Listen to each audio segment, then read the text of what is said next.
Hey, everybody. Welcome back to the podcast, episode 30 of the Noel Casler podcast. We appreciate you guys listening. I'm back here with my main man, Jimmy Kennedy.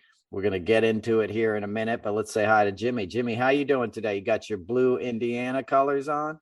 Yes, sir. Indiana Pacers back in their ABA days with the ABA design. So we'll see how they do this season. The All-Star game is supposed to be in Indy this year, so that'll be exciting. That's right. Remind me to get you tickets, Jimmy.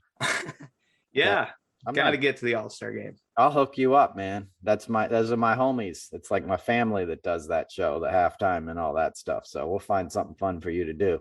Make sure you get in there. There's 3 events. The Sunday night game is almost anticlimactic.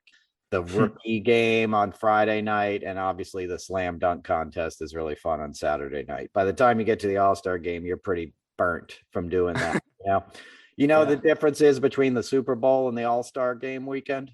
What are the differences? About 800 pounds of weed. Yeah, that's probably about right, dude. I don't think you have any idea what's about to come down on Indiana. It is a party, dude. It is like Mardi Gras, one of the funnest weekends you could have, man.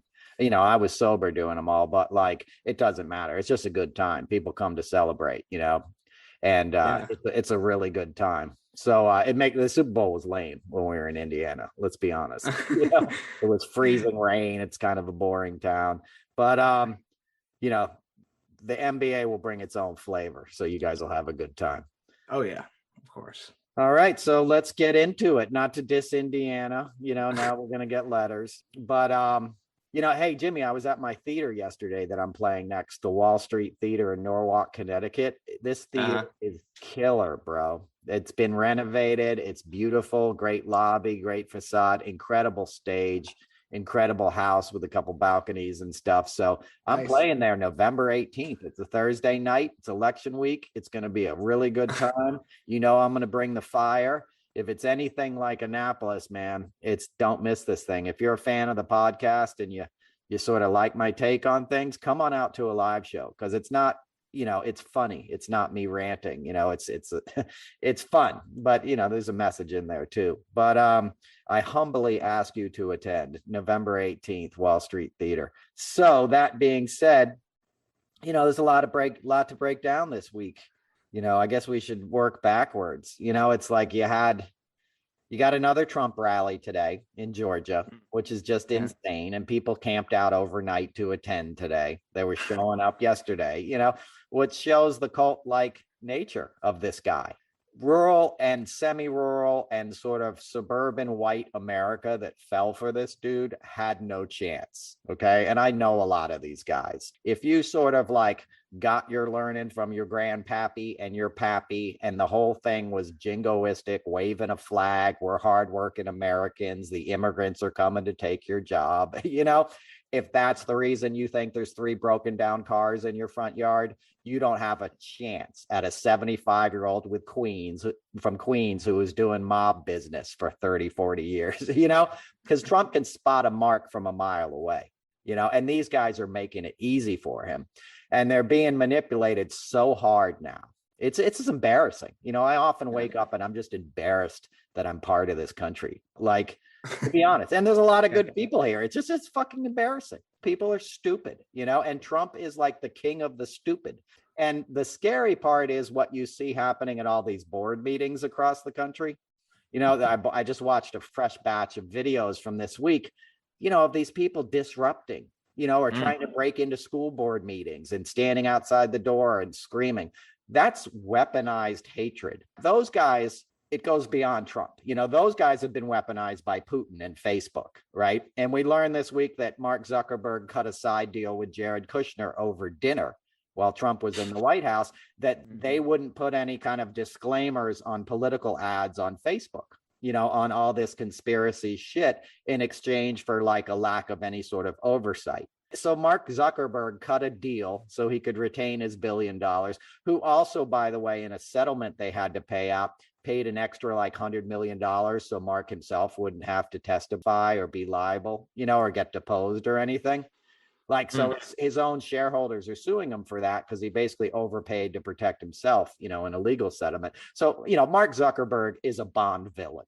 Okay. We've known that since Harvard days, right? He invented the thing to rate women on campus because he was a dork who couldn't get laid, And what happens so he was, in many ways, he was the first incel, right? The first mediocre white guy who weaponized social media to make himself feel powerful and intertwined it with misogyny. And Trump is a born misogynist. His whole thing was misogyny, Miss Teen USA. What the hell is that?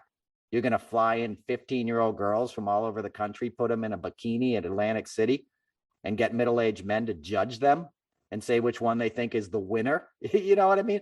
Like the winner, that's the one you want to sleep with the most. That one's the hottest. Like, it's insane to begin with. And we're a culture of misogyny and patriarchy and just unemotionally matured males, and they've traditionally run this country. And so Facebook, by putting disclaimers on this stuff, allowed these people to be weaponized. All this anti-vax, don't wear a mask stuff, that's a direct result of Facebook. And that started before Trump even came to office. You started hearing about that around the Tea Party era, because the Koch brothers also saw there was a lot of money to be made in radicalizing this base of sort of middle class, lower middle class Americans, and upper middle class too. Now everyone's in on it. Right. Like, I know really wealthy white people that are full on MAGA guys. Some of them are just skeptical New Yorkers who care about the stock market, and they're misogynistic too. And they were sort of groomed to hate Hillary forever. And they're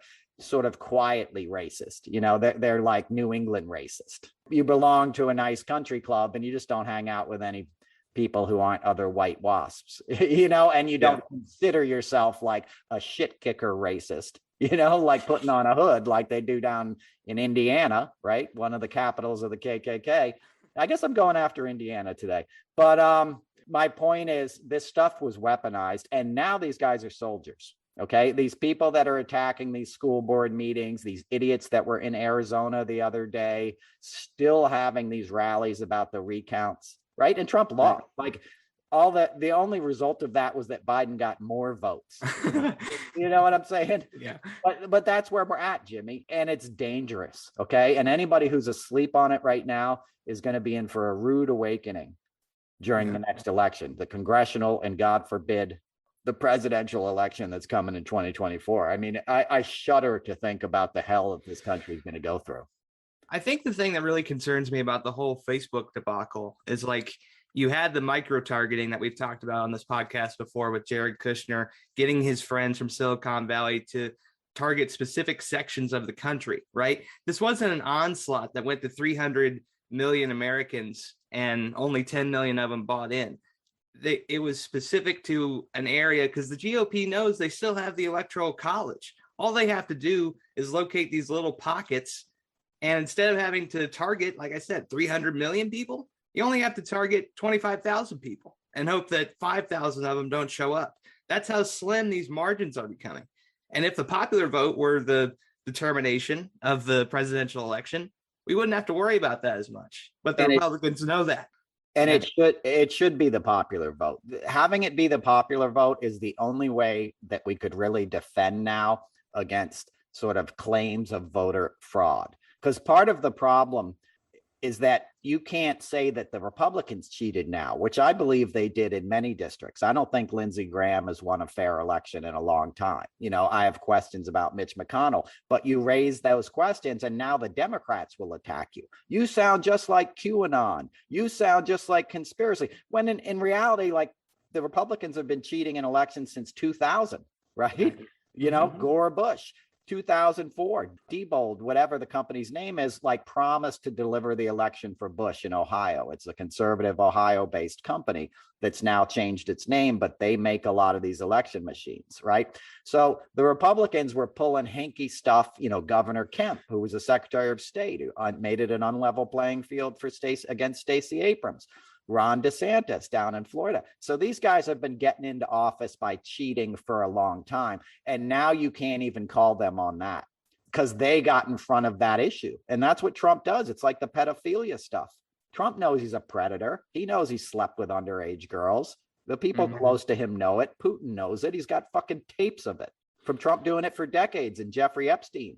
But you type in Trump and Epstein into Twitter and you're going to get hit with bots and MAGA people going, Biden's the pedophile. No, he's not. You know what I mean? That's insane. But like, so my point is, that's the danger, is you're not even going to be able to call them on these districts. And now the Republicans are becoming secretaries of state in all of these counties, in all of these states. So the guys that supported that Trump actually won and the election was fake are going to be in charge next time. And what do you think they're going to do with the results? And to go back to your point, you know, about Facebook and the micro targeting, I don't think a lot of people ever really grasped that, but that's what Kushner did.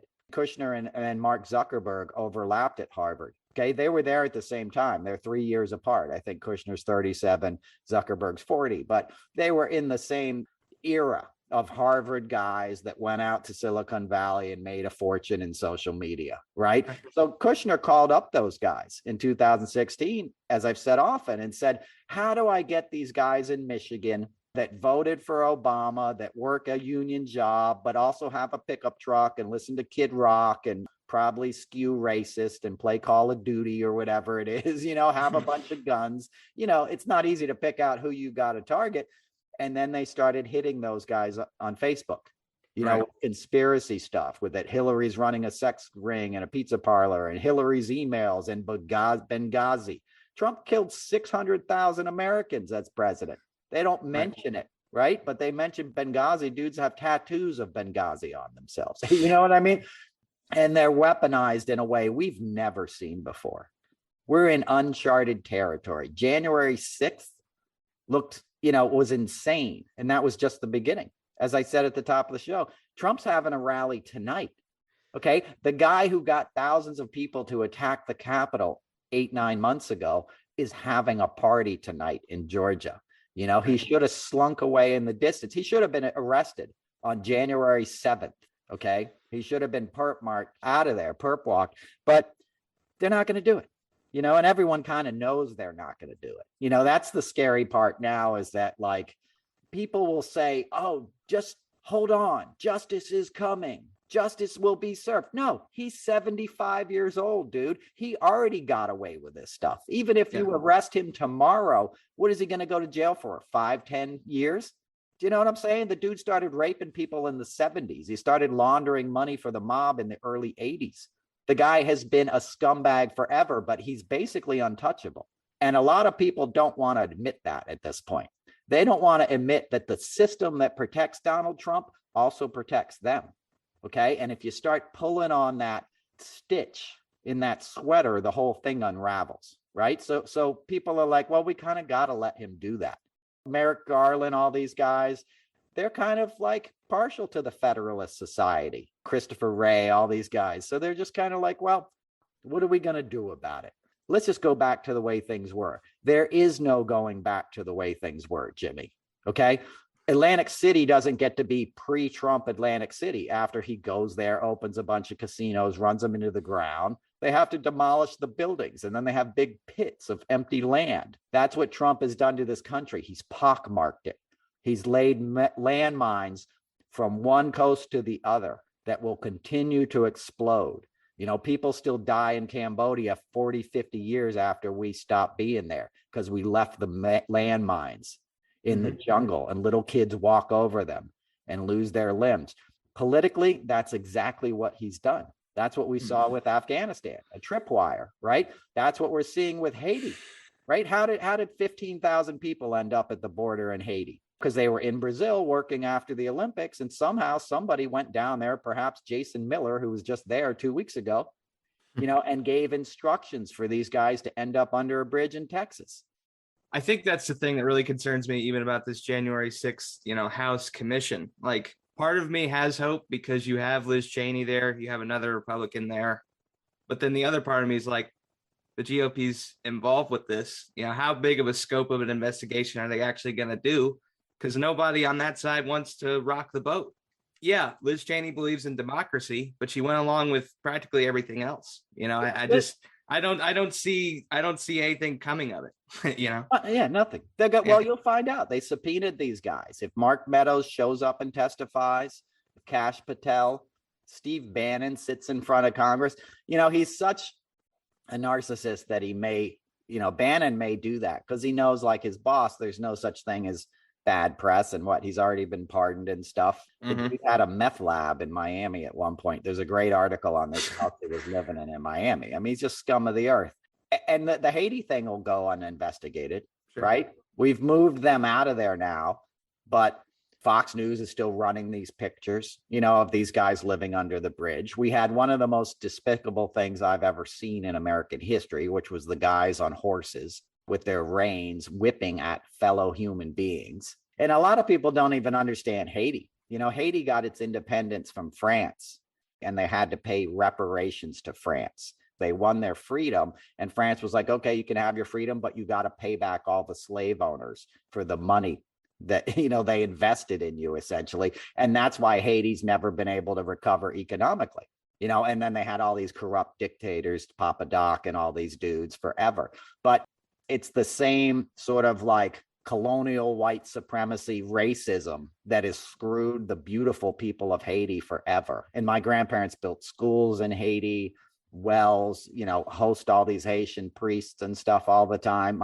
My grandparents have deep roots in Haiti. They're not missionaries or anything. They're just good people that spent their retirement kind of down there doing what they can do. And I've gotten to work with a lot of Haitian artists, from choirs to Wyclef and stuff. There's such a beautiful spirit in those people, or in Haitians. I don't mean those, you know what I mean? Like they would make Texas much better, is my point. Let them in, learn something from them, treat other human beings with love and compassion and respect, right?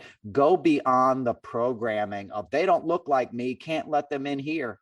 First of all, you stole that state from Mexico to begin with, okay? Texas, no one's ever suffered from self-mythologization, more than Texans. Right? They've always been like, don't mess with Texas. We're great. Right now, you're taking your orders from a 75-year-old dude from Queens, New York in a diaper. Okay. And he's telling a little rabid weasel what to do. And Texas is about to do its own recount on the election. Governor Abbott is a yo-yo controlled by like right-wing extremists and oil companies. Okay. And he's got no moral backbone. He tweeted yesterday that like COVID cases were at their lowest point in 6 weeks. No shit, because the people are dying. You know what I mean? Your beds are opening up because people are now dying of COVID. It's despicable. And people need to look at the myths they've been sold. We've discussed it all the time on the show. Every time I say something about Texas, stop criticizing us. There's a bunch of good people here. No shit. But it's a generalization. And you good people haven't done fuck all about it at this point. You're not surrounding the Capitol in Texas. You haven't stopped any of these things. They're pulling draconian stuff day after day. Don't get on my Twitter and get in my replies. Do something about it. I'm going to keep calling you out on your bullshit. Do something. Well, and Governor Abbott, when these anti-abortion bills were put through, he's like, we're going to stop all the rapists. Oh, afterwards? He's that way. And, no, I don't know if you know this about me. We've talked about it before, but one of the best things I've ever done in my life to this point is volunteer for a organization out of Indianapolis called Timmy Global Health. And a lot of the work that they do is in Haiti. It's an entirely different level of poverty. And then you have a hurricane or a natural disaster hit a place like that. It just adds to the suffering for a place like Haiti. And we saw how Trump treated people at the border and Puerto Rico. They're still in shambles. It's not a surprise that these Haitians were treated that way by those law enforcement officers, because that's the kind of behavior Trump tolerated. Well, I know, because Haiti's always been the poorest nation in the Western Hemisphere. And the main reason is that won their freedom, and then had to pay back their slave owners. Like, that's insane. Enslaved people ownership. And you're right. They never recovered from the earthquake in 2010. I did a big fundraiser with George Clooney. He organized this massive fundraiser, and we did a big like live telethon, and we had Sting and the Roots and, all this like great artists, and raised a bunch of money. And Americans kicked in a bunch of money, and the Red Cross basically kept it from themselves. So this last hurricane and earthquake, people are like, don't send money to the Red Cross, right? They siphoned off the money and paid their own salaries and paid for their big headquarters in DC. Another grift. It wouldn't take that much money to cure Haiti. And if these were Cubans, they'd be welcomed with open arms in South Florida, because they'd be hardcore, right wingers who would vote Republicans. If those Haitians, if they thought that they would be Republican voters, they'd be setting them up in Texas. They'd be taking them in. They're politicizing human beings and human suffering. Okay. And it's so cynical, the whole thing. Mitch McConnell, the fact that nobody's ever gone after Mitch McConnell, who's basically owned by Oleg Deripaska, who owns a company called Rusal, which is Russian aluminum. Okay. And it's direct ties to the Kremlin. He was the go-between when Paul Manafort was getting all this Russian money and Russian interference in our last election.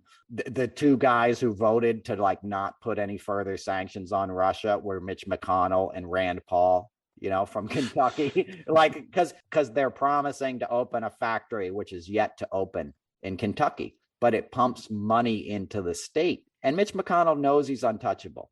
Right. He just continues to screw with the Democrats. He's going to vote against raising the debt ceiling, which he did himself 33 times. It's the same thing. If a Republican, when Trump was in office, what did he increase the debt by? $7 trillion or something.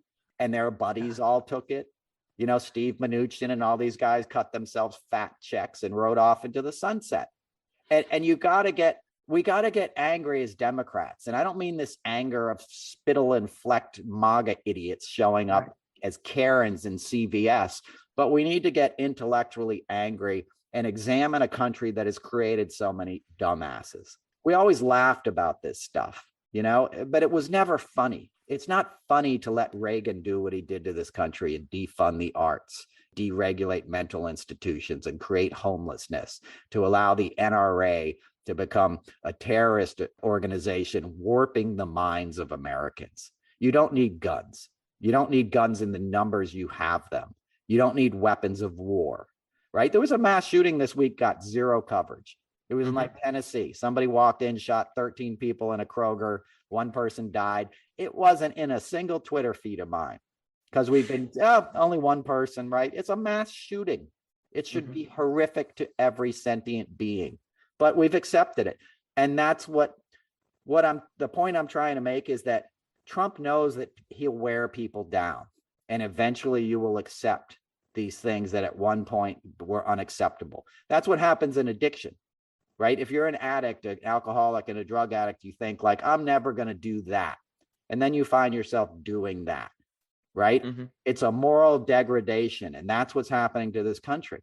We're being demoralized. And we're allowing these cynical old white men and kooky younger women, Marjorie Taylor Greene attacked Representative Dingell on the steps of the Congress yesterday, where I used to work as a courier on the steps, called her a baby killer. You think Marjorie Taylor Greene is a Christian? You think she really cares about unborn babies? All these Texans that are so anti-abortion, you didn't give a shit about these Haitians that are sitting there with their babies saying, my baby's hungry, and just walked across a couple, continents and countries to get here. Where's your Christian hearts right then? Where were you bringing them into your homes and feeding them? That's what they did with Jesus and Mary, right? You're not Christians. You're terrorists. You're terrorists. Okay. You're a white supremacist terrorist if you're a member of the modern GOP, period. And if you're listening to somebody like Marjorie Taylor Greene or Lauren Boebert, it's going to not end well for you. Those are crazy criminal people that are very bad and being manipulated by powers that you can't even comprehend, because your little mind never got past a pickup truck and a fucking gun and a stupid flag, thinking you're some hero because you fought in a war for an oil company. Well, I heard Malcolm Nance talk about what had happened in Afghanistan. And, I care about those 13 soldiers and what happened to them that day. But it's really disappointing when you see Jim Jordan or these other chaos agents every day caring more about 13 soldiers dying in a battlefield than their own damn constituents in their own district. I get it, but it's just a divide. It's further divide people, man. They don't care about these soldiers. They care about the fact that they can use these soldiers to gin up this false patriotism in easily manipulated people, because then they'll put a picture on the pole in the town and you say, salute our heroes, and you feel good about yourself and you share the videos. Not that they're not heroes, okay, but like a lot of people join the services because they don't have any other options. That's, you know, it's not rich kids going to fight wars. Some of them end up going to the Naval Academy, you know, or West Point, and then they become Mike Pompeos. They're doing that for political power. They're not the guys on the front lines, right? Yeah. But so it's cynical. Jim Jordan, you know, these guys are scumbags. Dan Crenshaw, these guys not a hero. He's a cartoon character. And without a gerrymandered district, he wouldn't even be in Congress. None of these. Same with Jim Jordan. You want to talk about a gerrymandered district? You know, and Jim Jordan should obviously be in jail for allowing students to get molested by his coach. And he couldn't stand up for wrestlers. If you can't stand up for kids in a college getting abused in a shower, do I really supposed to buy that you're standing up for a bunch of soldiers on the battlefield that you would have sent there in a heartbeat? You know, and George Clooney's going to have a film about that, isn't he? I thought he was producing one. He is a documentary, and I can't wait for it to come out. You know, but it's more of the same. That the larger point I'm trying to make is that the right has been so brainwashed, they don't accept anything anymore. They're not. If you can't see clearly who Trump is just on the sexual predation stuff, then you're and I get those messages every day, like Biden's the pedophile, blah blah blah. I mean, these people are brainwashed and they think they're fighting a holy war. It's the same thing as somebody who straps a bomb on themselves and gets on a bus in Israel. These people are broken. They're broken. Americans are broken now. The anger in this country. You know, I live on a road where you have to pull off kind of a main road to pull in my driveway. And whenever I have to stop to make a left into my driveway, the car behind me, you can just feel they're angry that they have to stop for a second. And when you finally make the turn, they always rev their engine like super loud to show their displeasure and peel away. What happened to America that we do that now? And that's a common occurrence. That's every time I get in the car.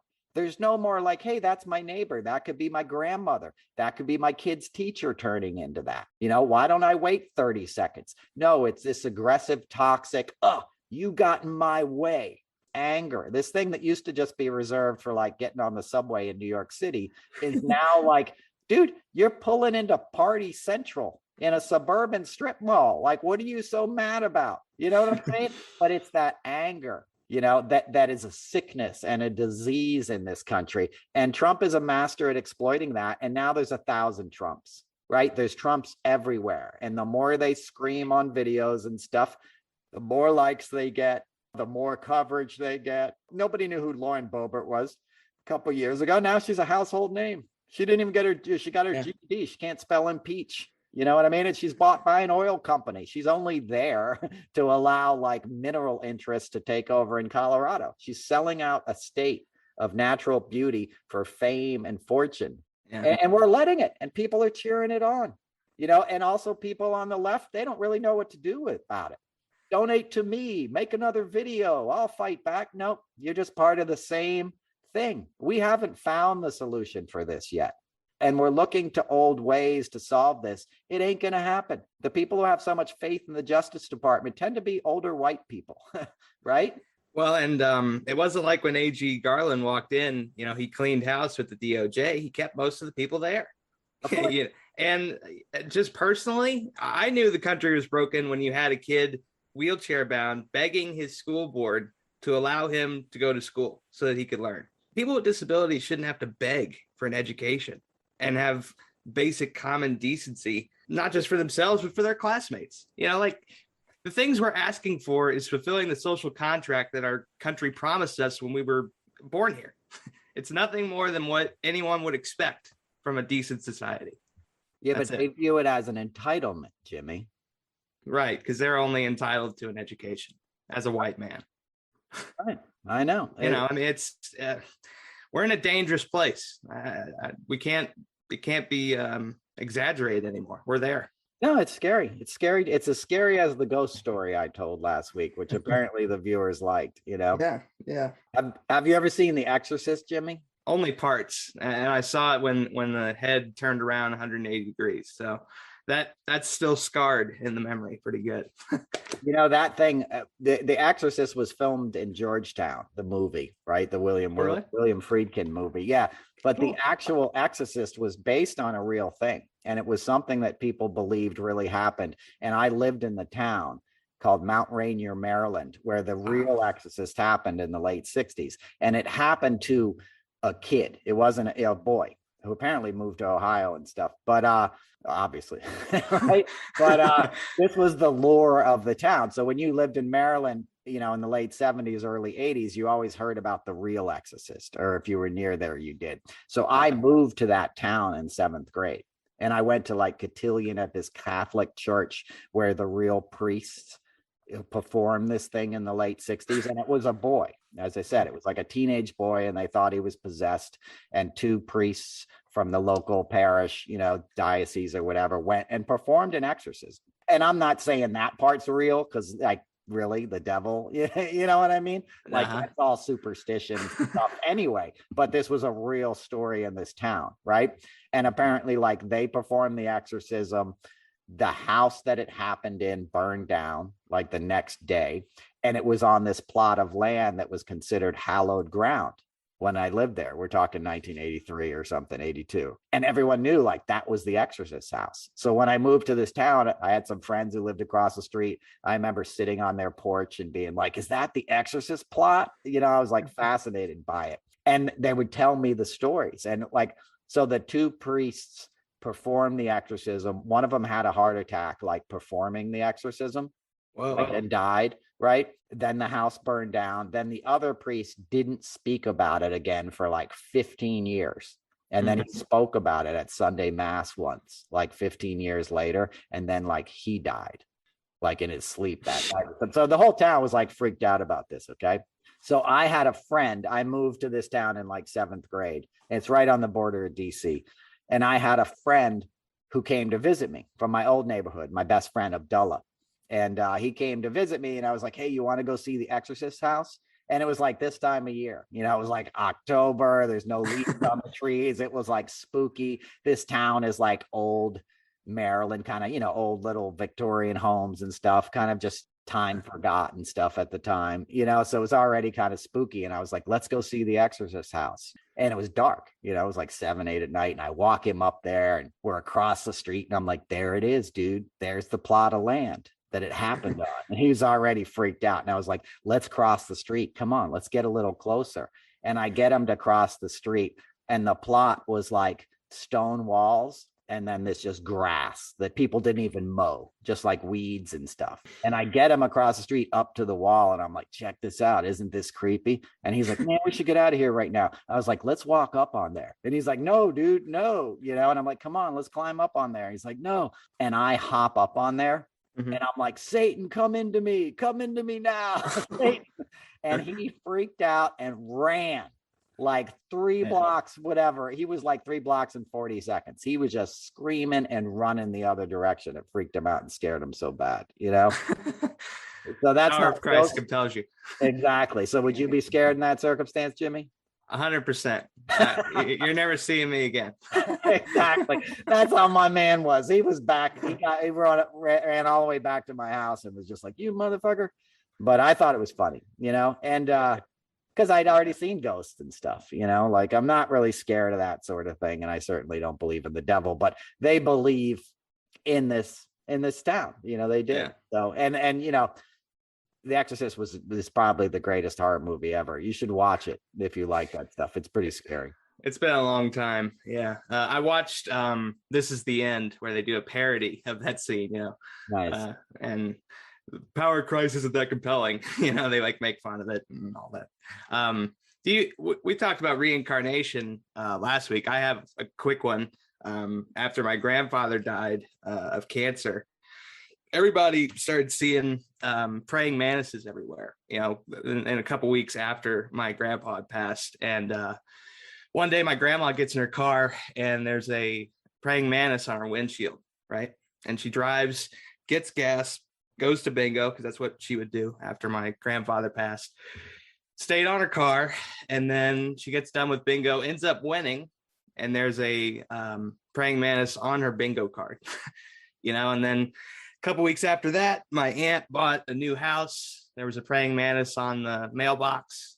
Around this time of year, there's always praying mantises around my house for my birthday, so another example of my family. We think they're around when we see pieces of nature like that in critical times, especially shortly after we lose somebody.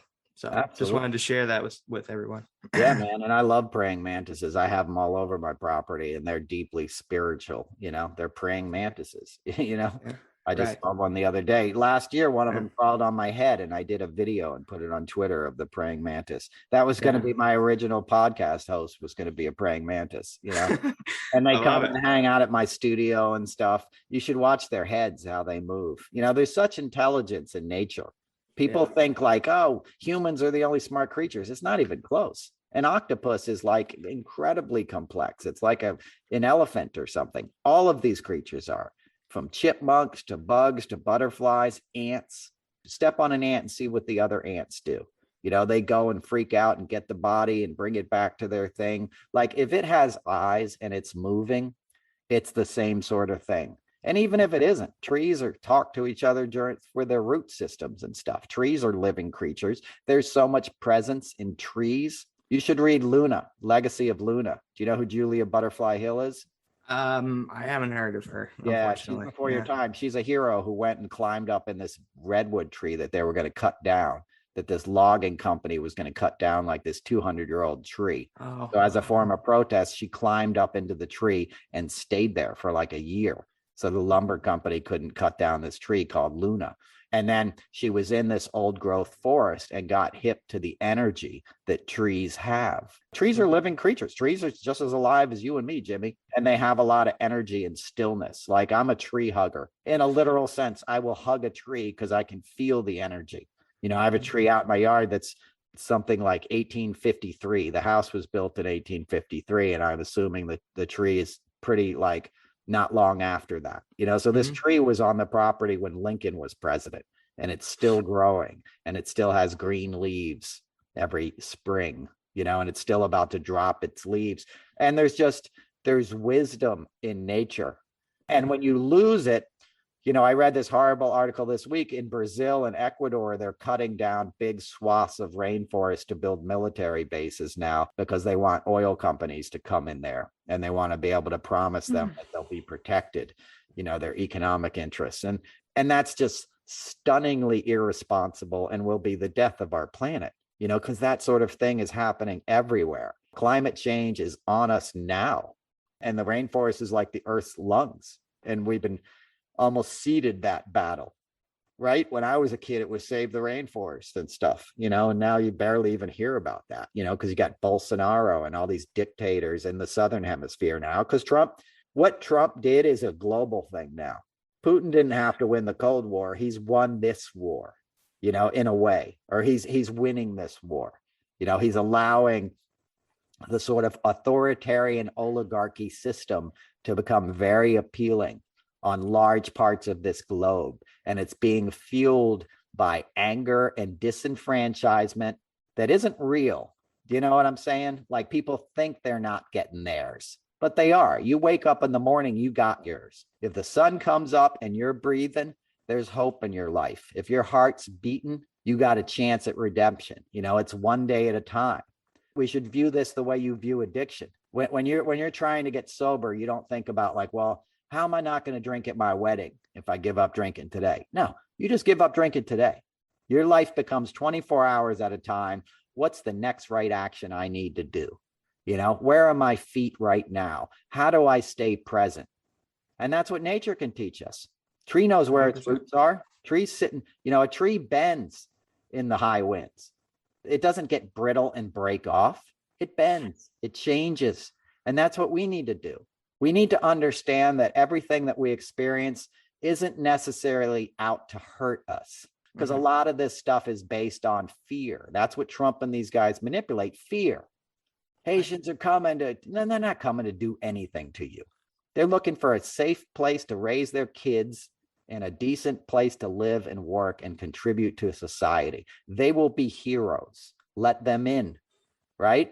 Ted Cruz is not a hero. You know, these skeptical men that are trying to gin up this kind of racial hatred. Fox News has gone full white nationalist. You know, Tucker Carlson was talking about eugenics this week in response to Haitians, saying they're trying to replace white people. Okay. And if you had to replace anybody, I'd start with the white people. Right? Like, as I always say, go do white people shit. No one's getting rid of you. Just go hang out on the golf course, play golf, step aside, let other people lead. Right. You know, why do you have to dominate the whole thing forever? Our track record basically sucks anyway. You know, like, oh yeah, another white man in charge. It's worked out so well for so long. Fuck that. You know what I'm saying? Well, I would compare it to like physical therapy. You know, when I was 2 or 3 years old, up until the time I was in my teenage years, you did physical therapy every day so that by the time I'm an adult now at 27, I don't necessarily need a walker to get from point A to point B. Like, that's life. That's how you grow as a person. You need to experience suffering at some degree in order to have better understanding of the world around you.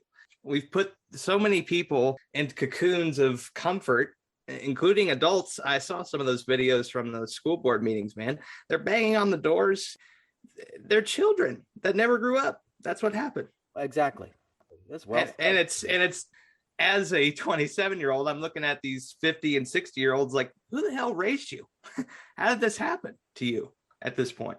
Yeah, who hurt you, as people say. A lot of people hurt. And suffering is part of life. That's what the Buddha talked about. And you just have to sort of accept this and surround everything with awareness and presence, and you'll get through it. It's almost the avoidance of pain has become, you know, an epidemic. You know, people think their lives are just supposed to be so easy, and they live in so much fear that they're willing to screw other people out of their shot at happiness because they're coming from like a viewpoint of like, I have to kill them before they kill us. You know, it's this caveman mentality where nobody has like the ability to sort of live in harmony anymore. Walk out with a brave, open heart in the world. What do you think's going to happen? What's going to happen? Show up for love. You know, love without attachment. People think love is like, I'm in love with her and I'm shutting everything else out. I got to do for mine and my family. Yeah, you provide for the people around you, but real love, love without attachment, is a love for everything. You know, it's like saying, I like the violin and blocking out the rest of the symphony and calling that love. That's not love. That's an attachment. That's a mental state that's going to keep you locked in to a certain way of thinking, and it's going to do the opposite of what real love is. It's going to block you out from the symphony of life, right? It's going to make you think, oh, I don't have to accept and open my heart to these Haitians because I'm protecting my white Christian family up in Abilene here. That's not love. You've closed yourself off to life. Life is giving you love and the opportunity to love, because that's what we're here to do. We're here to love, Jimmy. That's it. And live our potential in the hopes that that will inspire and help others. You're here to help somebody else. You're not here to get yours, because you can't take it with you. The only thing you can take with you is love. That's the only legacy we really have. Right. Nobody cares how much money you made on the other side, you know, and if you screwed people over to make that money, you got another thing coming. You're poor. That's poverty. That's not love. Economic success is not love. It doesn't fill you up inside. You know, and we live in a land that values that above all else, right? Mm-hmm. Everyone's like, I'm going to be a billionaire. I know, you know, I got like 7 billionaires live in my town. None of them are like, oh, that's a great dude. You know, hardly any of them, because money kind of like shuts you off from understanding how it really works. Because then you think, well, I have all this money, I have to keep protecting it. I have to keep growing it. Well, and you know, my dad was an entertainer in Indianapolis, around the state of Indiana, and would go to Illinois or Ohio for an occasional gig, but he always wanted to come home. You know, he wasn't about touring or having a career in music because he valued his family, and he viewed himself as successful because he raised me and he was a good husband to his wife. You know, that should be good enough for a majority of Americans, to just be a good person and to try to elevate your community. Not everybody's going to be Elvis Presley. And the sooner you accept that, the sooner you can see the beauty in what is around your little part of the world. Yeah, and Elvis Presley dated a 15-year-old. and Right. used his limo to drop her off at high school when she was living at Graceland. Yeah. He waited till she was 21 to marry her, but like, try getting away with that today, Elvis. No kidding. Right? Not to Yeah. mention he was a racist and he stole his music from black folks. There's that little element too. Not saying Yeah. Elvis wasn't good, but anyway. Yeah, I like Ricky Nelson. I was a Ricky Nelson guy. Steven Stills told me that too. He's like, for my money, he was better than Elvis, and I agree. But Elvis had a great guitar player. And speaking of guitar players, I talked about Eric Clapton last week. Yeah. I guess I told people I'd tell the rest of the story. So, Clapton, God knows what happened to him, because he was a good dude in sobriety. He had long-term sobriety. He funds a rehab called Crossroads down in Antigua. A lot of my friends have gone through that program. I thought he was basically a decent guy. And when I worked with him, he was auctioning off a big chunk of his guitar collection to have the proceeds go to Crossroads, which is a rehab, Right. So he was basically always a good dude in my book until this last year. And I know about when he was a drunk and all that kind of stuff and his racist tirades, which were awful. And he shouldn't have gotten away with at the time. And it shows you sort of white rock and roll privilege, because the guy was going out on stage getting drunk and berating his fans and stuff, and he kept touring. Robert Stigwood, his manager, kept him on the road, and venues kept booking him because it was the 70s and nobody cared. Today, if you showed up that drunk and on drugs at a gig, like, you wouldn't have the next gig. I remember I was in Sweden doing a show with Jackson Browne. And the guy, like the PA guy, local runner who was working with me, goes, yeah, last night we had Whitney Houston here. And I'm like, Whitney Houston, why did you have Whitney? And I love Whitney, and I'll tell you Whitney stories. I worked on shows with Whitney. I stayed in Telluride in the same fancy hotel she was at once. I loved Whitney Houston, but she was suffering from really bad drug addiction, obviously, in her final years, and Right. This was towards the end. And I'm like, what do you mean you had Whitney Houston here? She shouldn't be on the road. And he's like, yeah, some manager booked her. We did a gig. And he showed me video, and it was like she barely got through one song, and it was just incoherent and awful. And I remember being like, God, like, who's allowing this? It was the same thing with the girl, like the British singer. My buddy was playing drums in a band with her, and she was like on the road. And I was Amy like, Winehouse? Yeah. Okay. She was on the road one summer, and I was like, she's going to be dead. Like, he sent me videos of like, look, she did one song and then sat down on the stage drunk, and she was dead within, you know what I mean? Right. Like, so my point is, if you got really bad drug and alcohol problems, you have no business being on the road. But the 70s, it was an industry where people were making money off it, and everybody was kind of on drugs anyway, right? So Clapton got away with all that stuff. He eventually gets sober. He's a guitar player. I'm a guitar player. So you have a lot of reverence for Clapton. So we end up on this show together called Sheryl Crow and Friends. And it was in 1999, and it was a big concert in Central Park. It was live on VH1 or something like that. And you had Sandra Bullock was there. I think she was hosting. Not Sandra Bullock, Sandra Bernhard, the great Sandra Bernhard, the comic. Nice. And you had the Dixie Chicks, who were brand new. I got to work with them. They sort of had the #1 album in the country that week. Wide Open Spaces had just come out. You had Sheryl Crow, obviously, was like the main act, and then you had like Clapton and Keith Richards. Okay, so I had to deal with all these people, and Bill Murray. And Bill Murray was a trip, and like I had to try to bring Bill Murray on stage to rehearse, and he wouldn't like. He's like, no, I'm not going to rehearse. I'm going to go out there and I'm going to say what I'm going to say. And I'm like, no, they're making you come on, please come rehearse. He's like, do you guys even know who I am? Have you seen Saturday Night Live? Like, I'm not rehearsing. You hired Bill Murray. I'm going to go out there. Like, he was not playing the Hollywood BS game. And I was the poor schmuck who had to try to get him to go on stage, and rehearse his intro or something. And it wasn't happening. And I ran into him at the party later, and he got off an elevator. It was at the Four Seasons in the basement in New York. And he gets off the elevator. He's got like 3 beautiful women on each arm or something. And I was like, hey, Bill, sorry, I'm the guy who had to be a dick to you earlier about going on stage. He's like, sorry, I was a dick to you too. I was like, nobody's cooler than Bill Murray, right? But we're doing this whole gig, and like the rehearsal was the day before. It was in Central Park, like North Lawn area. And the late John Cossette was producing it. His dad was Pierre Cossette, who produced the Grammys forever and stuff. Legendary live TV people. So real A-team gig. And they're like, Clapton's coming, you know, bring him to his trailer or whatever. So I bring him down to his trailer. He pops in there, pops out a minute later, and he's like, hey, I'm going to go for a walk in Central Park. And I'm like, okay, well, I got to go with you. Sorry, it's my job. So I had to sort of like trail him, and we end up like doing this little walk in Central Park, which was kind of awkward, you know, but he's Eric Clapton. So I'm like, all right, this is cool, you know, and then we go back, I get the call on the radio, like, all right, we're ready for him on stage. And we go back up to stage, and he gets ready to play, right? He's got his guitar tech there, hands him a guitar. There's a Leslie cabinet right on the backstage, which is a swirling speaker that he uses for his tone. And he's about to walk on stage, and he's like, hey, what's your name again? I'm like, Noel.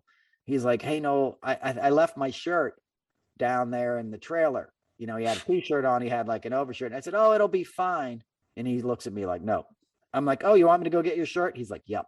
You know, right answer, go get my shirt. Like he's thinking about his Armani shirt or whatever, you know. So I run down, get the shirt. He goes on stage, starts playing. He's rehearsing. He plays White Room, you know, which is a Cream song, like just killing this guitar solo. I'm basically sitting on the Leslie cabinet at this point, so I can feel the vibrations, you know, of his playing and stuff. And he's he's like a hero as a guitar player. And I'm holding this shirt. And I went to drama school, right? So you have these sense memory kind of exercise things you do when you're playing a character. So I'm holding this rock legend's shirt, and I'm like, for some reason, I'm like, I wonder what he smells like. You know, like I wonder what like the cologne like that Eric Clapton wears smells like. Because I'm holding this guy's shirt, this rock legend is wailing on this solo. And I'm like, in my head, I'm having this dialogue, and I'm like, I'm going to smell his shirt. Yeah. And I lift up his shirt and just like kind of sniff the collar, and I look over, and this roadie is looking at me, and he's just like, what is wrong with you? You know, it was just funny. It was like the essence of Clapton. You know, I wasn't like smelling the armpit. It was just like the collar, you know, just like, who is that, you know, this guy? And he comes off stage, and he's like, hey, tomorrow, you know, they sent a Mercedes for me today. That's too much. Just, I'll get in a cab, have some pizza for me here on the side of the stage, and I'm good. Thanks for your help, Noel. And he was chill. And I was like, wow, that was pretty chill, you know. And then Keith came, and I've worked with Keith Richards before, and like, that's a whole different thing, but I love Keith. And I don't know if I should tell the Keith part of this story now, but you know, Keith is fun.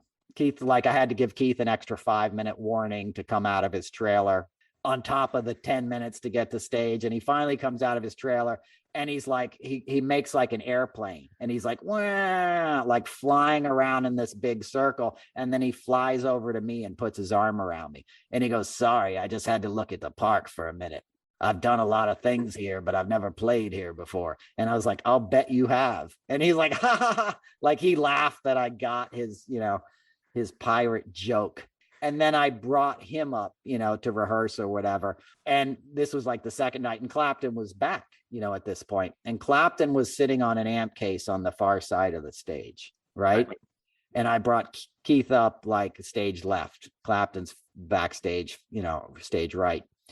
So Keith goes and walks over to Clapton and sits down next to him on this amp case. And Clapton gets up without saying a word and walks away and completely disses Keith. And I'm sitting there with Keith's daughters, his wife. It was like embarrassing moment. And we're like, what a dick.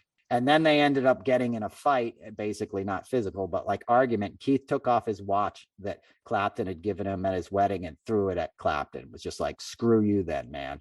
And they didn't talk again for 10 years. And I don't know what their beef was about. I've talked about it with other people. Essentially, it's not my business or anyone's business. It's personal. They've known each other since the early 60s. But my guess was it had something to do with like sobriety or something at the time, you know, but I think I have to like look at that again. You know, I think that Clapton was the dick in that situation, you know, like, because he just got up and walked away, dude. He didn't even be like, hey, Keith, I can't talk to you right now, or I'm mad at you. He just dissed him. He just turned his back and walked away.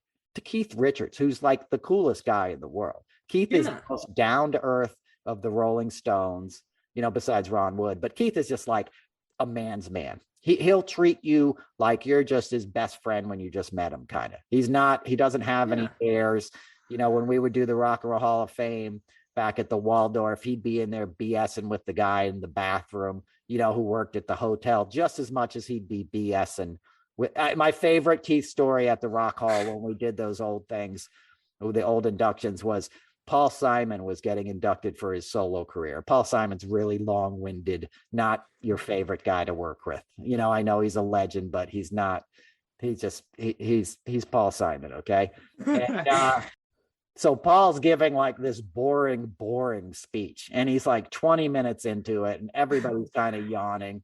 And Keith's at one of the front tables, obviously. And Keith just hops up and goes, "I got to take a piss, mate."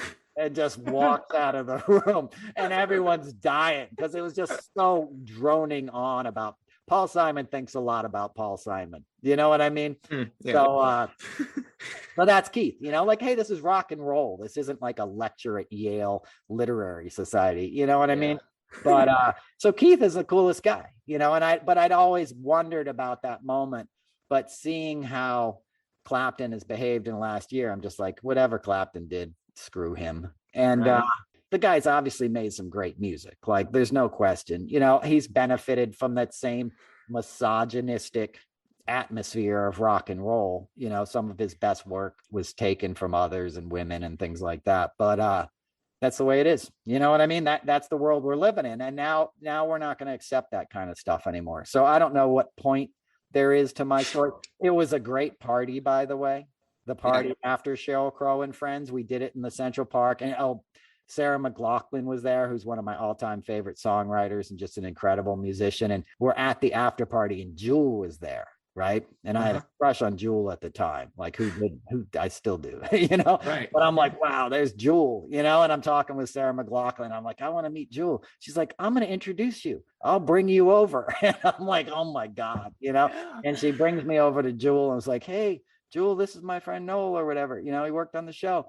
And I go, hey, Jewel, I was at Woodstock 99 a couple weeks ago. I saw your performance. It was really good. And she just looked at me like, oh, great. And walked away kind of. She thought I was one of those idiots who was like, show us your tits kind of thing. Because she's like, oh, this guy's at Woodstock 99, like the worst gig in the history of gigs.